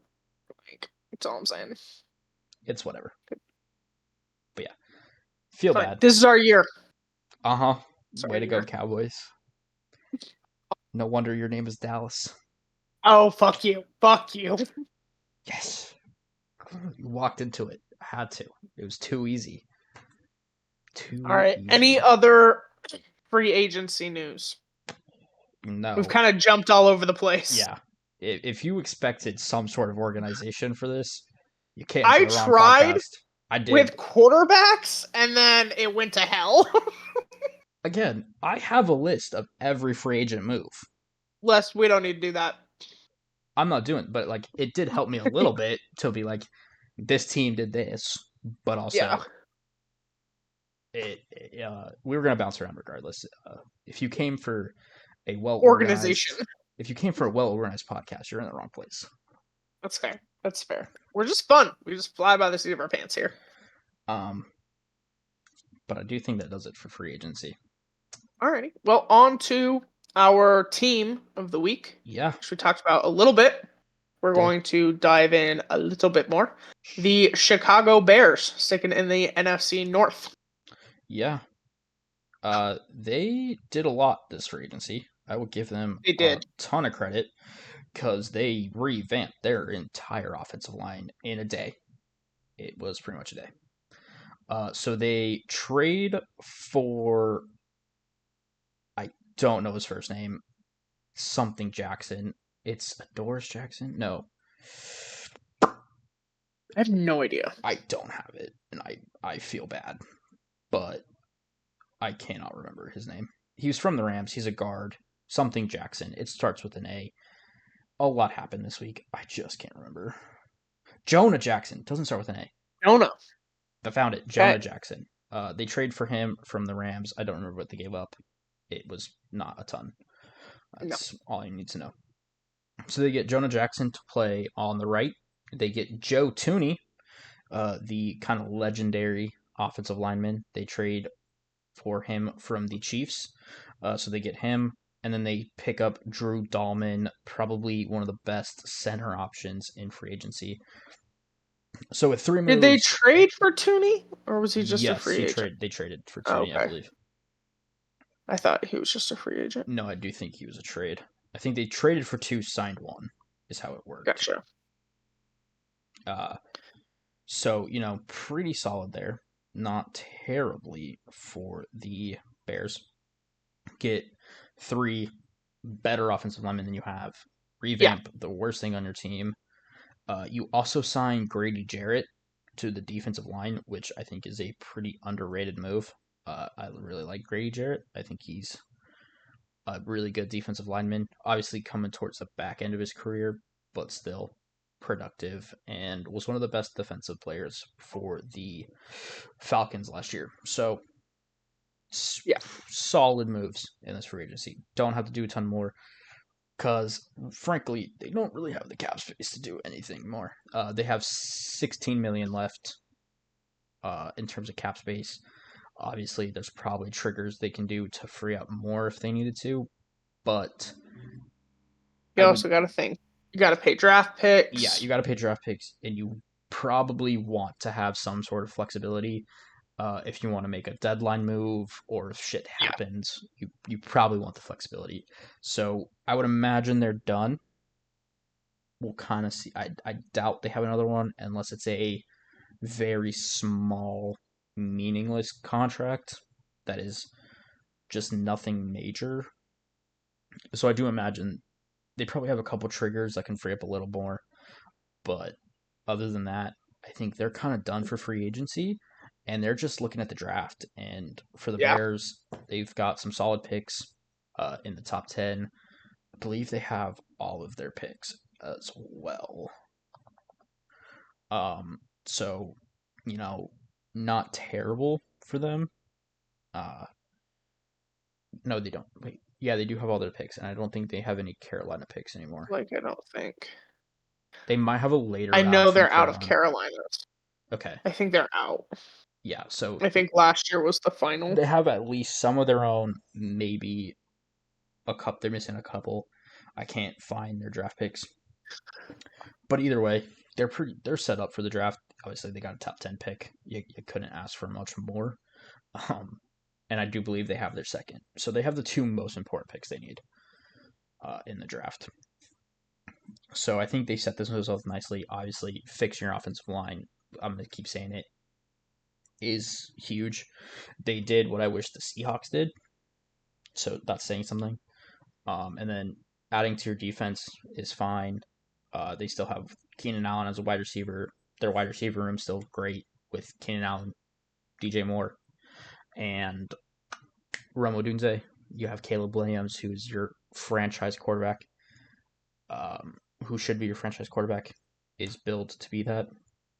You had a great hire, in my opinion, in Ben Johnson, who should be able to get the most out of Caleb Williams. Obviously, a great offensive mind. We'll see how he pans out as a head coach. It is a jump to make. Yeah. I think he'll be able to do it, but we'll see. Did like that hire at the time. Defensively, I still think they're fine. They added Grady Jarrett, which is good. They didn't really lose anybody. Otherwise, I do think they did well. Obviously, Ryan Poles has not had a great track record of drafting, so we'll kind of see what he does. But so far, their offseason has been solid. So, not to step on your analytical talk, but I did find their draft picks. Cool. Hit me. So they have a first round, the 10th pick. Yep. A second round from the Panthers. They do have one more from the Okay, they do Panthers. have one more. The 39th pick. A second round, or another second round, the 41st pick. So that's probably their own. A third round, the 72nd. A fifth round, 148. No sixth round, Okay. and no fourth round. A seventh round, 233 from the Bengals, and a seventh round, 244 from the Browns. Okay. So pretty much a pick in So each 7 round. picks. 7 picks picking each round, other than the sixth, I believe. So you Yeah. said. See, they're set up fine for the Fourth draft. and sixth. No fourth and sixth. 2 second round picks is great. Yeah, so you don't need a fourth round at that point. And they're very close together. Yeah, having a first, 2 seconds, and then a couple thirds is pretty solid because this draft class, we've talked about it, it's not the best high end in terms of high end talent. There's some real great talent that's out there, like Travis Hunter, Abdul Carter, but there's not a lot of them. But this draft does have a lot of really solid starting caliber players that might not be all pros, but probably be Pro Bowlers and will start for a long time in this league. So having middle round picks is not a bad thing. It's a heavy tackle. Yeah, it's draft. a heavy trenches So even draft. though you spent some money on free agency, you can kind of draft that replacement. Yeah, Joe Tooney's old, so I think this draft will be interesting because really I'll be intrigued to see who's actually doing the drafting, and we'll be able to tell based off what they draft. Yeah. Is if Ryan Poles is in control or if Ben Johnson is. It'll definitely be interesting. I think for the most part, I think Johnson will take control over most of the offense. Yeah. I think it's where the defense comes in, where I think that Johnson's going to be so hands off. Yeah. And that kind of scares me. Because again, Poles is not proven to be a great drafter. Now he has, I think, drafted well defensively. He hasn't drafted badly defensively. I'm not gonna say like it's offensively he struggles. So like, and Johnson kind of makes up for that. Yeah. So obviously, I was critical of the Bears last year. I definitely think they improved head coaching wise. we will see. He is a great offensive mind. I But think he will get the best out of Caleb Williams. I have been very critical of Caleb Williams. mhm. I am not sure if Johnson can fix some of the intangibles. Yeah, And that will be, he'll fix the quarterbacking. He'll fix the yeah, Caleb Williams takes way too many sacks. He'll fix that. He'll fix the like mechanics. throw the goddamn ball. He'll fix the mechanics. He'll fix the what it takes to be a quarterback in terms of actual quarterbacking. Yeah, I don't think he'll fix the other. intangibles. Yeah, And that is not necessarily on Johnson. I think there are head coaches that could have. They were but not options anymore. yeah, So it will be interesting to see. And what I think will be even more interesting is the narrative. Because of the way we view Johnson right now and the yeah, way we view the improvements this team has made, I think 100% of the pressure is on Caleb Williams. absolutely. Like the team has improved too much across the board from where they were last year. Because I Yeah, do think, even without knowing, I do think Ben Johnson is an improvement upon Matt Eberflus. yeah. I Regardless, have a hard time disagreeing with that. yeah, unless he shits the bed and he's just a terrible head coach, he'll be an improvement. Yeah. So you've improved across the board as a franchise. If Caleb Williams can't get it done, then we're gonna have then it's him. Like Yeah. you fix the offensive line, you have great weapons. You don't have You a have a running good back. You defense. don't have a great running back, but that can be easily fixed in the draft this year. We said it. It's a great running back draft. And you have plenty of picks to go get one. You can probably get Genty at 10. If Yeah. Genty doesn't fall to you at 10, the second round has a plethora of great running backs. You could even, if you really wanted to, wait till the third and still get a really good one. But you have no excuses for this offense. And then on defense, the defense is solid. We'll see what happens with the new coordinator, but the pieces are there. Yeah. And now I wanna be I don't think they make a run for the division this year. Like this is a very tough division. But there should be clear improvement. Like I would say 500 in your division Yeah, you need to and a 8 you need to 8 be to 9 win team. you need to be 8 or 9 wins and then 500 in your division, and I think it'll be okay. Like It'll be a successful season for you yeah, in terms of you've improved, you're still figuring it out, but there is improvement. there's clear improvement. So we'll see. I do think, all things considered, I think they will improve. But it really comes down to, does Caleb Williams improve himself? Like, does he kind of figure it out? Yeah. I also think I heard a take that I found interesting because it was a Shador take. Mm-hmm. Um and it was what happens if a quarterback is not as athletic as he thinks he is. I think Johnson can point out to Caleb, you are not as athletic as you think you are. You did some escape shit in college. That's great. But that's These are college. grown men with families and full blown beards who get paid to see red and whose programming is kill the quarterback. Yeah. And You cannot outrun them. You cannot out-juke them. You are not that. nope. Maybe you can have some good pocket movement. You can Maybe you avoid can do a sacks. little, hey, I scramble for like 2-3 yards and get back to the line. Maybe I pick up a first down occasionally. Great. If Patrick Mahomes can do it, anybody can. I'm like, you are very much, in my opinion, what Patrick Mahomes is in terms of you're going to take what you can get, and then you should just stop. But Just stop. you are not as athletic as you think you are. Yeah, you're not Jaden Daniels. You're not Lamar. And that's okay.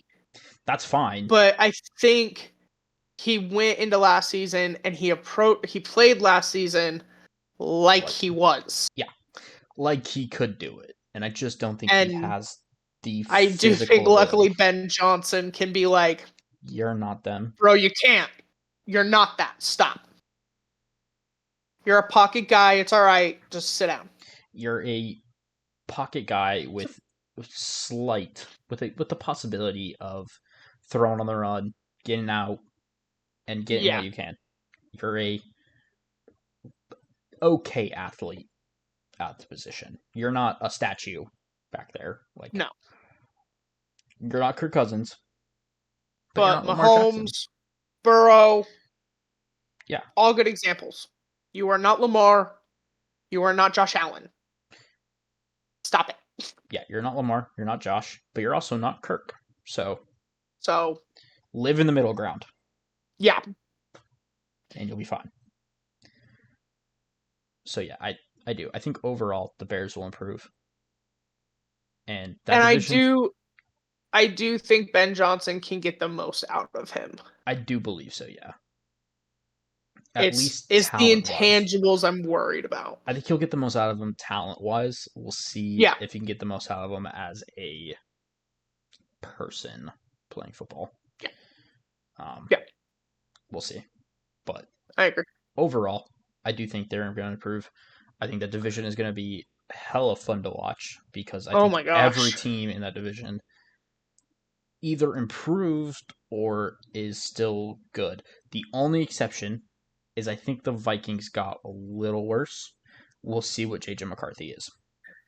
I think the Lions sit in that category a little bit. They lost a decent amount defensively. You lost both coordinators. I think losing the coordinators I would not kill the Lions for taking a step back this year. I think they've also had very emotional seasons. Yeah, because I do think, don't get me wrong, I think the Lions replaced what they lost on defense well. You lost some corners. You brought in some good corners. You got DJ Reed. Yeah, that was a good signing. It's a great acquisition.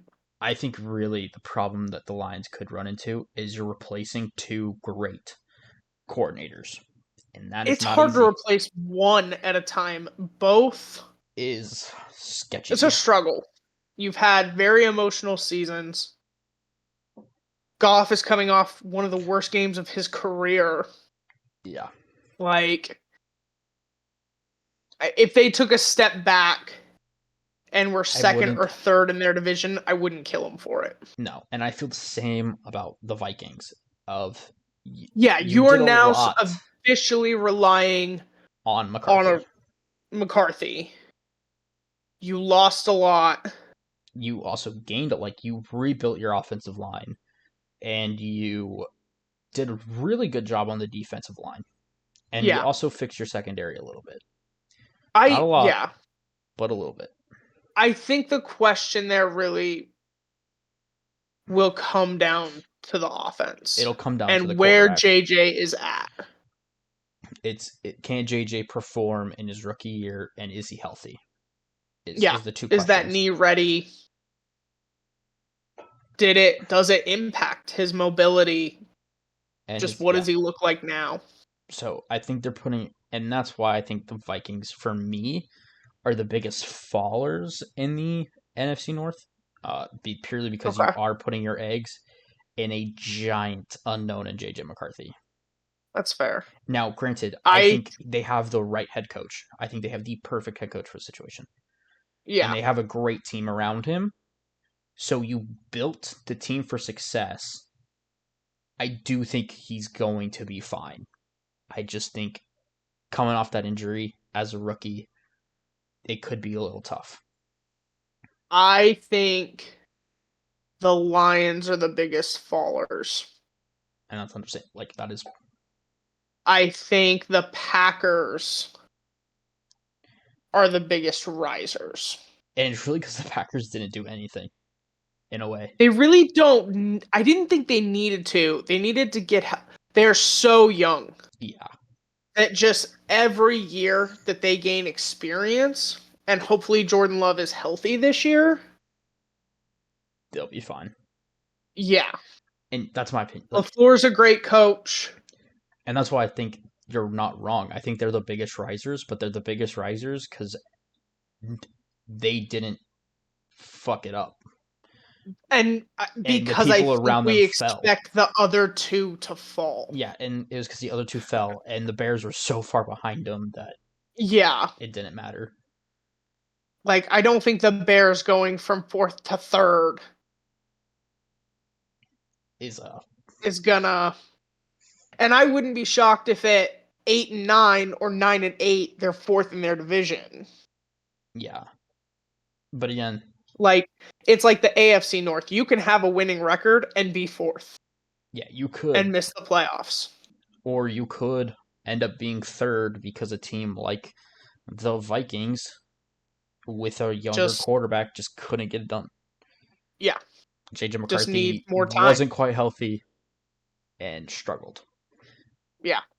I could see that being a real possibility for the Vikings. Or the No, I Lions agree. failed at hiring Just two new couldn't quite. quarters. Maybe not even. Couldn't Maybe they did overcome, fail, but couldn't but you overcome. couldn't overcome it. You made two in-house hires. We'll see how that goes. That's pretty rare. Rarely has success. Yeah. So we'll see. But that's if I had to off base just I think this is a good idea when we're done with the division. Yeah. No, Based off where we're at right now in the league year,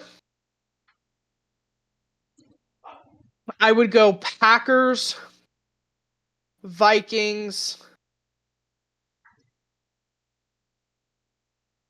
yeah. Bears, Lions. Okay. Is Okay. my projection. Mine's very similar. I would also put the Packers at the top. I'm gonna go Packers. I'm gonna go with the Lions, and it's Okay. really because I have. He's not. It's because I have faith in Dan Campbell and that team as a whole. That's fair. I Because I have completely faith respect that. with the talent and the head coach. Now, don't get me wrong. I am very cautious with the two new coordinators. That is a Yeah. very real thing. That is hard to do. But I think as long as one coordinator does fine, that team will be fine. And that's what I'm going to put my faith in Dan Campbell and the talent they have on the roster with a I respect it. veteran quarterback. I also reserve the right after the draft Oh, yeah. to redo this. Come like actual start of the season. Yeah, like right now, it'll be different. Right now, I'm gonna go Packers Lions. I'm gonna stick with the Vikings at Okay. 3, and I'm gonna do the Bears last. Now, I think the Vikings and the Bears end up with like the same record. It's gonna be like the That's fair. Vikings got one more win against the Bears, and maybe finished 9-8, and the Bears finished 8-9. Like, But in the division head to head, they won out. yeah, it'll be something like that. And the reason I'm gonna take the Vikings is I just think I'm gonna put faith in O'Connell because I know what he can do as a head coach. That's fair. And based on what he did with Sam Darnold, I do think as long as McCarthy is healthy, they'll be fine. They might take a step back, but they'll be fine. Only reason I'm going Bears over Vikings is not. It's how they won games last year, how the Bears won games, Yeah. and Okay. the games they were in. You add the offensive mind that is Johnson. I don't know that you double your win total, but I think he's worth 3 or 4. Yeah. And with the rookie, basically the rookie quarterback coming off the injury, That's I just. the Vikings are a tough one, man. Oh no, I put the Vikings second. Yeah, you did Bears, So Vikings. You did Packers, Vikings, Packers, Vikings. Lions. No, Packers, Vikings, Bears, Lions. Yeah. Um. So I think he's worth 3 or 4. So the save us still stands. Why I put them over the Lions? The Lions. You had so many injuries last year. It's been so emotional. Yeah. You have 2 coordinator changes. Teams struggle with one. Yeah. I love Campbell. And I think there's a lot of talent. I'm just not sure this year can be overcome. Okay. Yeah. No. Again, Packers, I think if they're healthy, they take that next step I expected them to take last year. and that's I think where we're at. We're at least Vikings, I'm giving credit to, like you said, what Kevin O'Connell did with Darnold to someone at their base, I think is more talented in JJ. and I will say, I think prior to the season start, so I think really what can change for me in terms of the ranking is the Vikings could move depending on McCarthy's status closer to the season. If Yeah, McCarthy's hurt going into the year, the Vikings are last in that down division. fourth. It's not even a question. No, you have no backup. I think yeah, it's rough because they got rid of Daniel Jones too. So I think it's Mhm. Nick Mullins. And they have a No, call. it's Brett Rippon is their backup. Okay, so yeah, fourth. And they have a call in to Aaron. Yeah. I don't think he's even considering that one. No, I wonder if I think that's they. too much of the Favre path. You know You did what? the Jets thing. I think it's the one that makes the most sense for him. It's the one that makes most sense. But I think really they I should think the do. pride will keep him out of it. I think really. I think they should go for Wilson, Russell Wilson, to be more specific. That's fair. Because bridge guy, Similar. bridge guy. You got enough talent there that he can probably make it work. He's mobile enough. He's mobile enough. He's a bridge. You don't have to pay him a lot. You just kind of You chuck him know out who there. I actually don't hate?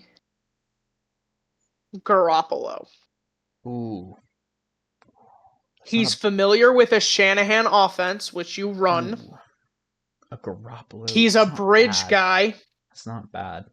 He's a very seasoned veteran. A little bit of injury issues, but I'd like you to find me one on the open market that doesn't. Okay, I actually have a better one. I have a better one. I mean, Garoppolo's not bad. Carson Wentz. Nope. Flacco. Okay. That is a name I've heard tossed around. I Because don't hate it. The problem I think my only problem is their play styles are very different. But a good bridge guy will win you eight, four nine games. games. Yeah, a good bridge guy, 8 9 games. If you get McCarthy back midseason and you just want to say, Yeah. okay, let's say Just they hold down the fort. let's say they sign Flacco. You let Flacco play 6 to 7 games. Let's just say that's how long McCarthy has to sit for to be completely 100% healthy. You Yeah. then bring McCarthy in for the last 10. I think that's fine. Because then Yeah. you're like, okay, maybe the season's already lost. maybe we're on a playoff push. Who knows? But you give McCarthy those reps, But at those the same live game time, you sit reps. there and go, all right, last 10 games, we'll put McCarthy in and we'll just ride the season out with him, whatever that means. If that means missing the playoffs, that means missing the playoffs. Yeah, But I think that's how you should do it. Is sign a bridge guy, whether it's Flacco, Wilson, Garoppolo, pick your Rogers. poison, I wouldn't Rodgers, do Rogers. I but wouldn't, he's but pick your poison, sign a bridge guy, and then see where McCarthy's at. Is how yeah. I think they should do it. I Where know based off reporting from the combine, he is on track to start the season. okay, I mean I'm not surprised, but I still think Like, I don't think he could start tomorrow, but I do think he is currently on but the track. season's also not till September, so Yeah, we got 6 months. he's probably going to be fine. We'll see. He took the whole year off last year, so Yeah. he'll probably be back, considering it wasn't a major tear. Well, the only I know because he had to have a second surgery on it, Oh yeah, that's right, he did. but I kind of think that was. It's really common with meniscus ones though Just to to clean it go up. back in and like clean up any cartilage, like scar tissue and stuff like that after the initial healing. Yeah. So again, I do. This division's going to be really fun, It's depending going to be on really tough, really great to watch. I think yeah, I will be a bit more tuned into Bears football. yeah. I'm gonna have a multi-TV setup. It's great. We'll see. Other My people setup in my becomes house don't realize that that's how the TV situation will go, but I will be sure to inform them. that's nice. Mine's gonna probably be what it's been because you know, uh, Yeah. it is what it is. But hey, we make it work. Um, but yeah, no, should be division should be entertaining to say the least. Whether all the teams end up being what we think they are or not, it should be entertaining. Heck Uh, yeah. so I think that's it for this week. As a little It does preview, indeed. the next division we're doing is the NFC East. So the Eagles, Giants, Cowboys, and Commanders. So be on the lookout for all those teams. Obviously, we'll do it in order of how they finished the season. So yeah, that is the current plan. Heck Unless yeah. one of y'all want us to do another Someone team. else. So Guys, I know it's the off season, but keep watching. Hit that like button, comment, all the things. Help us yeah, out, help us keep going. Ravens fans, let us know how you feel about the Ravens offseason. Seahawks fans, let me know. A lot of changes. How are you feeling? How are we feeling about DK moving on, Tyler moving on, Gino moving on? A lot of emotions. Let me know how you're feeling down below. Where you think the Seahawks are going to be? Where you think the Ravens are going to be after free agency? Uh, Heck yeah. all that's good stuff. And then yeah, let us know if you guys want to see another team featured first in terms of teams of the week. So Yeah, all that being said, I think that does it for us this week. So indeed. I've been Brendan, And I've been Dallas. and it's been Flox's podcast. Thank y'all. Bye.